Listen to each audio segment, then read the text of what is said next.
নমস্কার বন্ধুরা, আপনারা সব কিরকম আছেন? আশা করি খুব ভালো আছেন, আমরাও ভালো আছি। তো আজকে সকালবেলা দিন শুরু হয়েছে চাও খাইয়া ডেইলি দিনের মতো। তারপরে বাজার আইছে, দেখছি মাছ আইছে। তো ওই মাছটা ভাবলাম দইয়াও যাই সানে। তো মাছটা আমি দই দিলাম প্রথমে, মাছটা দইয়া সুন্দর করে রাখি দিলে এরপরে আর আনমো আইয়া। তো এদিকে দেখুন মাছও দইরাম একটা একটা হরিয়া বেসিনে রাখছি। দইয়ের মাছের মধ্যে ফাতি সাতিটা থাকলে আবার ভাল লাগে না।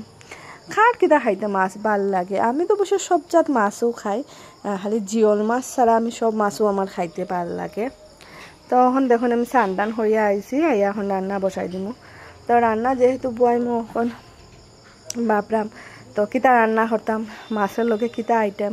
প্রথম ভাবলাম তো ডাইল আর বাজাও বানাইলাই, তো ডাইল আর বাজাটা বানাইলাম। বানাইয়া এখন মাছটা নাইমো, মাছ টানাইয়া টানাইয়া রাখছি। এদিকে গামলার মধ্যে দেখুন সুন্দর করিয়া ছাকানাকা করিয়া বাজা করছি। মাছ বানাইয়া মাছ দিয়া শস্য দিয়ে একটা চচ্চড়ি হরমো ভাবছি। তো এটার লাগে একটা ব্যাটার রেডি হয়ে লিছি, শস্যর পেস্ট। তো এটা আমি রেডি করিয়া বানাইলাম তাড়াহুড়া করিয়া। সেখানে দুপুরবেলা ভাল লাগে না, সারাদিন রান্না করে বইতে রান্না তাড়াতাড়ি শেষ হয়ে গেলে ভাল লাগে। তো এদিকে দেখুন আমি শস্য দিয়া মাছ চচ্চড়ি করিলি। আর এদিকে কালারটা দেখুন কি সুন্দর বাম্পার একটা কালার হয়েছে। আর এদিকে আমার জুলও গরম হয়ে গেছে, তরকারি জাল উঠে গেছে। মাছ দিলে আর দিয়া নামাইলাম আমি, জাল উঠি যাক বালাটিকে। ওখান তো মানুষের শস্য দিয়া তরকারি করে খাইতেও চায় না, সবে গ্যাস এন থ্যান কত কিচ্ছু মানুষের থাকে প্রবলেম।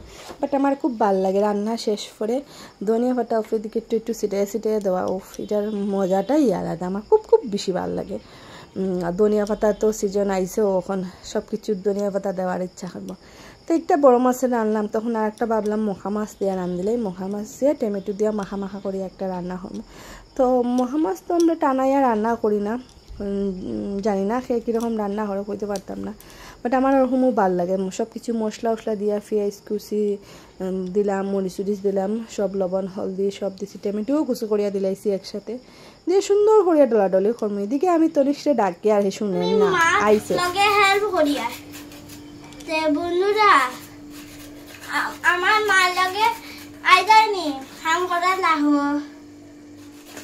আজকে আমরা সালাদ বানাইয়া, তোমরা খাইবাইনি সালাদ? মা দ্বারা বানাই আমরা, আমি মার লগে হেল্প করিয়া, বুঝছো?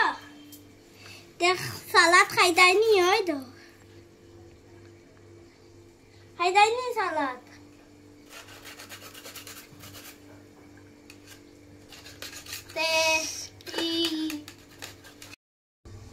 কত সুন্দর যুগালি পাইলে কাজ করার খার মন চায় না। দেখো তো বন্ধুরা, এদিকে দেখুন আমার মহামাছ তরকারিও রেডি হয়ে গেছে, সুন্দর করে একটা কালার আইসে না দেখি। তার তরকারিটাও বেতালা সেই স্বাদেই যে লাস্ট লুক দেখাইয়া এটা কীরকম বনছে, বাম্পার বনছে। মাখা মাখা মহামাছের তরকারি বেতালা স্বাদ হয়েছে খাইতে।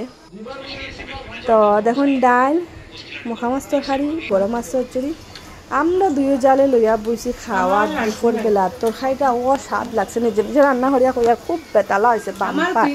তো আমরা দুইও জাল দুপুর বেলা বই গেছি খাওয়া, তখন পেট ভরিয়া ভাত খাইমু। যেহেতু মাছে ভাতে বাঙালি আমরা সবে জানি, তো মাছ ছাড়া খানি হয় না।